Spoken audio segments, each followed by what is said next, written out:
Foi graças tanto à medicação quanto à psicoterapia que eu consegui passar no vestibular, porque eu estava muito deprimida, eu só sentava numa mesa e só chorava, eu não conseguia evoluir. Acho que a gente até confunde um pouco o estar bem com a questão de estar sempre bem. As pessoas nas redes sociais sempre postam momentos felizes e eu não vejo isso como sendo uma saúde mental adequada, vamos dizer assim. A gente também tem aquela questão de que as pessoas estão sempre querendo evoluir, mas a questão maior é buscar ser um pouquinho melhor, assim, do que você era antes, não comparando com outras pessoas, mas comparando com você mesmo.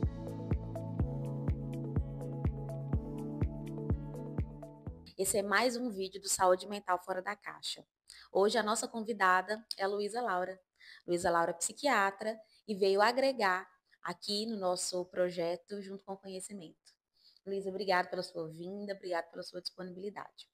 Eu queria perguntar para você, o que é que você entende por saúde mental? Primeiro, eu quero agradecer o convite, fiquei bem contente desse convite, enfim. E falando um pouco de saúde mental, eu entendo como um bem-estar geral, um bem-estar físico, um bem-estar psicológico, um bem-estar social. E hoje em dia, eu acho que a gente até confunde um pouco o estar bem com a questão de estar sempre bem. As pessoas nas redes sociais sempre postam momentos felizes e eu não vejo isso como sendo uma saúde mental adequada, vamos dizer assim, porque a vida normal vai ser repleta de altos e baixos, mas no geral eu vejo saúde mental como um bem-estar, né, na maior parte do tempo, em todos esses âmbitos, assim. Outro ponto que é importante trazer, quais dicas que você, enquanto médica psiquiatra, né, pode dar aqui para a gente de cuidados com a saúde, não só a saúde mental, mas cuidado da saúde de forma geral. Como médica, né, e enfim, psiquiatra também, eu sempre oriento o cuidado com a saúde como um todo. Em termos de porque quando a gente pega um paciente, a gente não está vendo uma pessoa que seja, a gente não está vendo só uma doença ou algo específico, a gente está vendo várias questões, né, da vida daquele paciente. Então, quando eu oriento a questão de saúde, de alimentação, de atividade física, de psicoterapia, que é muito importante, enfim. Então, eu acho que todos esses pilares vão contribuir para se ter uma saúde mental. Para uma pessoa se ver bem, né, socialmente, se conhecer e fazer atividade física, psicoterapia, para se conhecer também. Enfim, e com o tempo buscar evoluir um pouco, assim. A gente também tem aquela questão de que as pessoas estão sempre querendo evoluir. Mas a questão maior é buscar ser um pouquinho melhor, assim, do que você era antes, não comparando com outras pessoas, mas comparando com você mesmo e se cuidando com esse objetivo, assim. Ótima pontuação. Eu queria também saber se você já enfrentou ou se você enfrenta algum tipo de adoecimento mental ou se isso já esteve inserido ali no seu ambiente familiar e como que foi lidar com isso ou como é, né? Se é mais difícil, se hoje é mais fácil, o que que você identifica? Sim, eu enfrentei antes de começar a faculdade de medicina e eu tive a ajuda e suporte de profissionais e graças a essa ajuda que eu consegui passar no vestibular e me formar e ser médica. Eu fiquei um tempo tentando vestibular e inicialmente eu tive boas notas, mas depois eu regredi muito. Mas aí eu comecei a cada vez mais me sentir desmotivada, desesperançosa eu não tinha vontade de estudar, e aí a gente, identificou, né, na época o médico que eu procurei, identificou um quadro depressivo, eu iniciei medicação, eu também iniciei acompanhamento psicoterápico na época, e foi graças tanto à medicação quanto à psicoterapia que eu consegui passar no vestibular, porque eu estava muito deprimida, eu só sentava numa mesa e só chorava, eu não conseguia evoluir em nada, assim. E aí com o tratamento eu consegui, eu mudei, né, eu melhorei os sintomas e, consequentemente, eu consegui estudar e aí veio a aprovação. Eu queria fazer uma pergunta muito específica mesmo em relação à psiquiatria, que é um ponto que eu recebo muitas queixas, né, dentro do consultório, e eu creio que você também receba, que é um tabu para muitas pessoas. Aquela velha frase, né? Eu não gostaria de ficar viciada em remédio. O que que você acha disso? Como que você acredita que essa postura é uma postura, como conduzir essa postura com o paciente? Infelizmente, a gente ainda tem muito desconhecimento, em relação à saúde mental, principalmente. Eu acho que muito é porque a gente não tem nenhum exame para provar para o paciente que ele realmente tem algo diferente de uma diabetes, que eu tenho ali a glicemia em jejum, que eu vou mostrar para ele. Na psiquiatria a gente não tem, né? Então a gente tem a história clínica, tem os sintomas do paciente, mas de fato não tem algo que comprove aquilo. Então já começa por aí esse estigma. E aí a gente tem a questão de medicação que ah, as pessoas veem como o medicamento da psiquiatria causa dependência, e sim, a gente tem medicações que causam dependência, mas não é a maioria das medicações que normalmente a gente prescreve. Na psiquiatria, como em qualquer outra especialidade, a gente trabalha com estudo, com evidência clínica, com tratamento, né? E a gente tem protocolos para isso, tem protocolos dependendo do possível diagnóstico daquele paciente, tem o tempo que normalmente a gente vai utilizar a medicação. O que acontece é que as pessoas normalmente não seguem o tratamento adequado, né? Elas vão, tomam a medicação por poucos meses e a gente já tem nos protocolos, né? Dependendo por exemplo, um quadro de um transtorno de ansiedade generalizado. O paciente inicia o tratamento, após remissão completa dos sintomas, a gente tem que manter o antidepressivo, que é a primeira escolha para esse tipo de tratamento, por pelo menos 6 meses a um ano.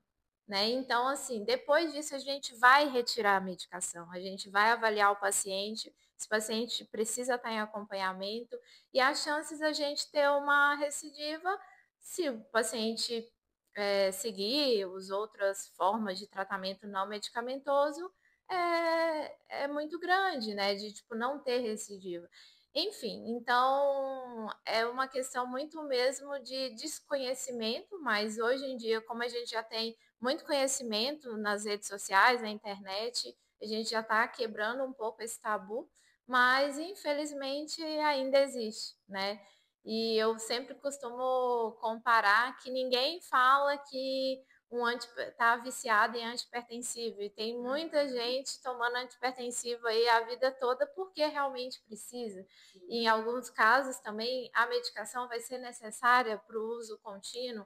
Enfim, isso é muito individual, de caso a caso, dependendo do possível diagnóstico.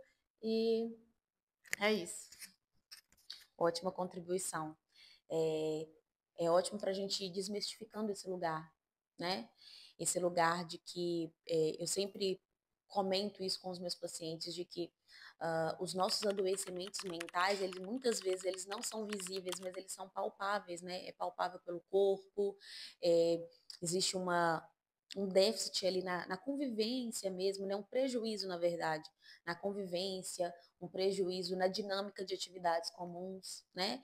E aí, muitas vezes, em vez de pensar na medicação, na intervenção medicamentosa como um auxiliador, o medo, ele invade ali, né? Então, a pessoa, muitas vezes, não faz o uso correto, ou ela inicia bem, mas no final ela não faz o acompanhamento como deveria. Agora eu queria trazer duas perguntas, que foram perguntas que eu recebi da caixinha de perguntas do Instagram. E a primeira delas é: qual que é a diferença entre o transtorno depressivo e o transtorno disfórico pré-menstrual? Em relação à questão de diagnóstico, a gente vai avaliar quando é que esses sintomas vão surgir. É uma coisa que eu costumo orientar muito para minhas pacientes mulheres, é ter em mente o ciclo menstrual delas, né? Então, assim, quando é que elas vão menstruar, para ter esse tipo, que eu digo, é uma espécie de autoconhecimento. E a partir disso, a gente até consegue identificar mais aqueles sintomas, porque basicamente os sintomas depressivos de um transtorno disfórico pré-menstrual vão ser muito semelhantes. O que vai diferenciar é que o quadro depressivo, ele não necessariamente vai vir tão cíclico como o transtorno disfórico pré-menstrual, que normalmente é cíclico. Normalmente essa mulher, ela vai ter uma intensidade muito grande, principalmente no período pré-menstrual. E essa intensidade, e aí depois que passa aquele período, os sintomas vão melhorar. Mas essa intensidade é tão grande, causa um prejuízo tão importante para aquela pessoa que faz bem a gente tratar. Então, por isso que a gente lança a mão de uso, muitas vezes, de medicação, ou, enfim, outras alternativas de tratamento, mas a diferença é basicamente isso, quando a gente fala em termos de diagnóstico.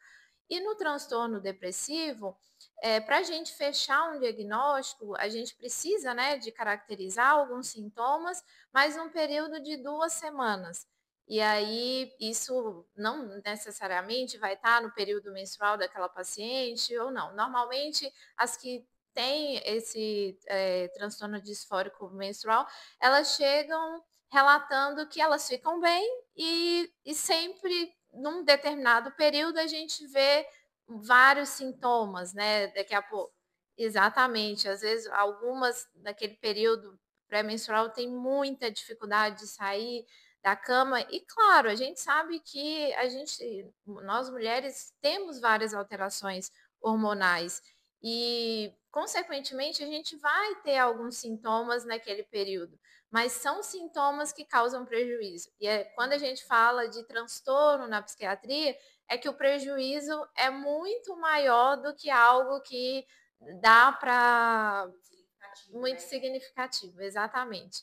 E aí a gente lança a mão do tratamento, né, da melhor forma para aquela paciente. Mas eu acho que essa questão do autoconhecimento é muito importante, porque isso até facilita a gente fechar um diagnóstico, orientar melhor, a paciente também saber que naquele período ela pode lançar a mão de outras coisas, daqui a pouco ela percebe, eu já estou muito irritada, então o que está acontecendo? Aí ela olha lá na tabelinha dela, estou chegando no meu período menstrual, então eu já sei que o fulaninho está me falando, talvez eu estou amplificando um pouco mais. Então, isso é autoconhecimento, e isso também já auxilia muito, assim, em como lidar com sintomas, né? Enfim. Porque aí, dentro disso que você está trazendo, talvez até a adesão da própria paciente seja melhor, né? A adesão ao tratamento.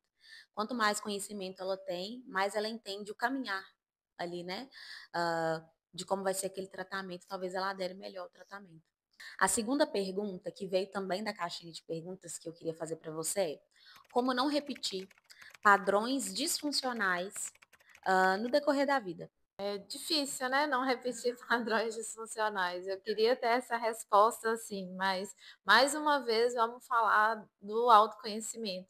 Para a gente não repetir algo, primeiro a gente tem que ter conhecimento que a gente está fazendo algo que é um padrão, né? Então é muito importante a questão de autoconhecimento mesmo, de entender um pouco mais da gente, para a gente daí perceber, e é uma coisa que a minha terapeuta sempre fala, quando a gente vê uma coisa, não tem mais como desver. Então, a gente vai ter que lidar com essa coisa de uma determinada maneira, vai ter que resolver isso. Então, antes de tudo, para mudar, a gente tem que entender o que está acontecendo. E mesmo que a gente entenda o que está acontecendo, isso vai demandar, né, uma energia, porque não é fácil mudar. É possível, se a gente quiser, se a gente identificar, é muito possível. Isso, isso sim. Mas que é fácil, não é. Então, a gente tem que investir em autoconhecimento, entender um pouco mais dos nossos, porque todo mundo tem, todo mundo é, foi moldado de uma determinada maneira e todo mundo repete padrões. E para a gente conseguir mudar, a gente tem que aprender a identificar esses padrões para daí a gente dar esse passo da mudança. Eu sempre falo com os meus pacientes, eu acho que combina um pouco com o que você trouxe, que eu falo, olha, ver é bom. Porque a gente só muda o que a gente vê, né? Mas não significa que ver vai fazer com que não seja desafiador, né? Mas a partir do momento que eu não tenho essa visualização, eu vou né, assim, com toda certeza eu vou conseguir, vou continuar repetindo ali e vou sentir cada vez mais o prejuízo e a frequência com uma grande intensidade daquilo ali, que aquilo ele pode me trazer. Você falando isso, né, eu lembrei de uma fala que às vezes as pessoas falam, como se psicoterapia fosse algo que logo de cara vai ser muito bom. E eu falo, não, gente, pelo contrário, a psicoterapia é um processo muito difícil. Não é qualquer pessoa que vai ter disponibilidade, que vai conseguir enfrentar, porque a gente vai. Exatamente. Começar a olhar. Exatamente, porque olhar o que a gente está fazendo de errado é doloroso, dói muito. Então, a gente conseguir olhar e enfrentar isso e repetir até finalmente conseguir mudar, é que aí faz a diferença. E aí, antes disso, a gente repete algumas vezes, repete, repete, repete. Mas com insistência, dando continuidade no processo terapêutico, aí sim vem a mudança, que é o que todo mundo deseja. Não é um caminho tão fácil, né? Não é um caminho tão simples, mas é o único caminho possível, né? Se não isso, então o quê? Então viver uma vida que não é significativa, né? Viver uma vida com muitos percalços, né? Uma vida muito tumultuada, né? E aí realmente não ter qualidade de vida. Luísa, muito obrigada pela sua participação, pela sua disponibilidade, pela sua contribuição, né? E por tudo que você agregou aqui nesse nosso bate-papo de hoje. Eu que agradeço o convite, fico à disposição. Se tiver mais oportunidades, estou aí.